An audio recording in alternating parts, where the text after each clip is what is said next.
ৰাজ্যৰ প্ৰতিখন জিলাতে কৃষি বিভাগে এতিয়া কৃষকলৈ আগবঢ়াই আছে ৰাজসাহায্যযুক্ত চ'লাৰ।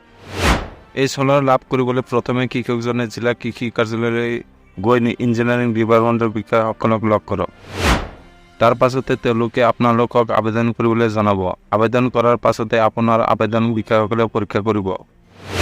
পৰীক্ষাত আপুনি চ'লাৰ পোৱাৰ যোগ্যতা আছে বুলি বিবেচিত হোৱাৰ পাছতে ৩৩,০০০ টকাৰ এটা ড্ৰাফ্ট কাটিব লাগিব। তাৰ পাছতে আপুনি কিছুদিনৰ পাছতে চ'লাৰ লাভ কৰিব। উল্লেখ্য যে এজন কৃষকক এখন চ'লাৰে কিমান সহায় কৰে সেয়া ভাবিব নোৱাৰে। কৃষক এজনৰ বাবে পানী হৈছে মৌলিক বস্তু। পানী অবিহনে কৃষকজনৰ সকলো শ্ৰম অথলে যাব। এই পানীয়ে কৃষকজনক দিনটোৰ ৮-৯ ঘণ্টা যোগান ধৰিব চ'লাৰখনে। পুখুৰীৰ পানী শুকাই গ'লেও চ'লাৰখনৰ দ্বাৰা চলি থকা পানী পাম্পেৰে কৃষকজনে পুখুৰীত পানী যোগান ধৰি থাকিব পাৰিব।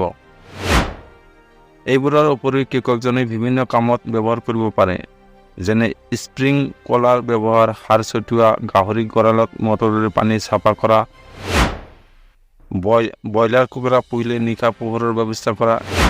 এক কথাত বিজুলীৰ প্ৰয়োজন হোৱা প্ৰতিটো কামতে কৃষকজনে চ'লাৰখন ব্যৱহাৰ কৰিব পাৰিব।